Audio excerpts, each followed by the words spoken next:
Hi, this is Vicki from Learning Home Volunteers, and welcome back to our learning on the five senses. Last week we focused on touch. I hope you enjoyed all the fun activities that helped you explore the sense of touch.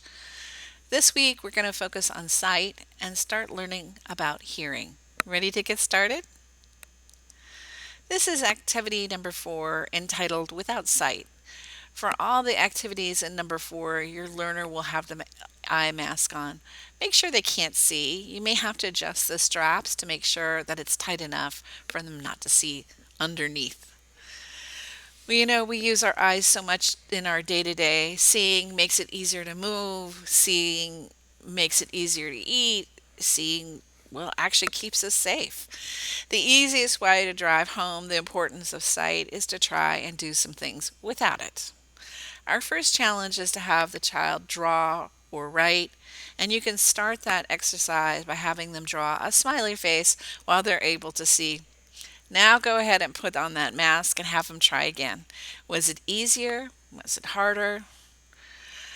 Well, let's try something else. Building things. Get out your Unifex cubes and have a child make a tower of 5 cubes while they're able to see. Now put the blindfold back on and have them try it again. Was it easier? Was it harder? Here are more things to try. Try moving around with a blindfold on. Make sure your child puts their hands out in front of their face and watch to make sure they don't run into a wall. Slow is the right speed, and we want this to be fun.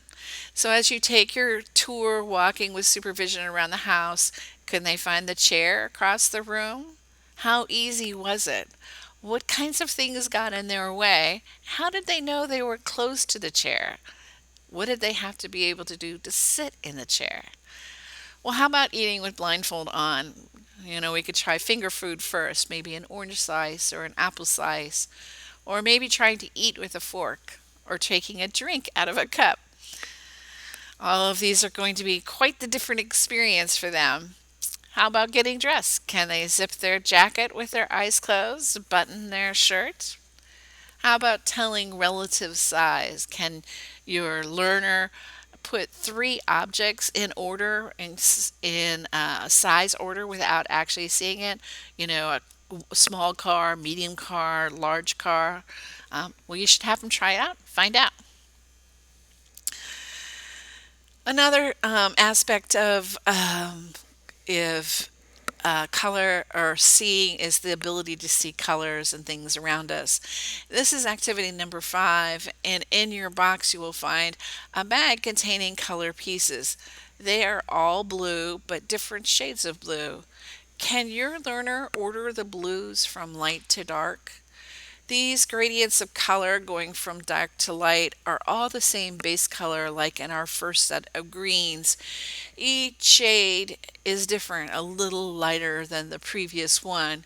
And when you're painting, making a color lighter is as simple as just adding a little white to the color that you just created previously.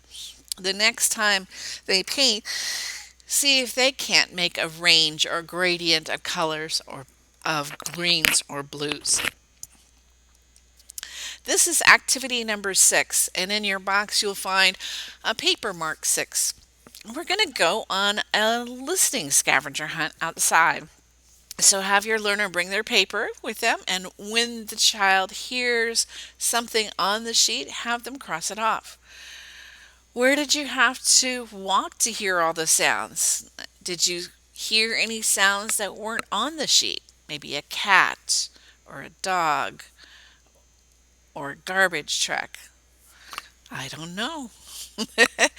Here is activity number 7, and in your box you're going to find a bag with toilet paper rolls with stripes on them.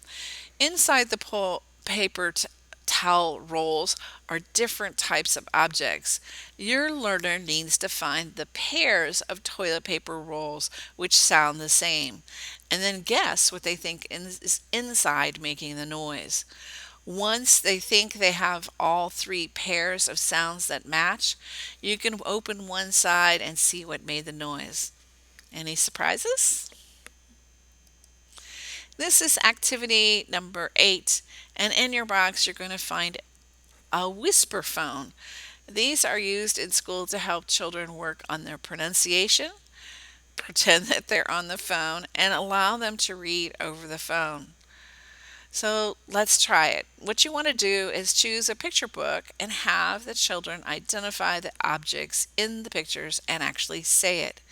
They'll be able to very well hear the beginning and ending sounds, which are one of the steps that children have to pass through as they learn to read. So, as you help them say the word and identify what it is that they're saying, you want to emphasize those beginning sounds. So, if it was a picture of mama, you would want to say, "This is mama," or papa. And as they repeat the word, they should be able to hear those first sounds while they're seeing the letter that corresponds it to. Try it out. Well, that's it for this week. We'll be covering more listening and our two remaining senses next week. Talk to you then.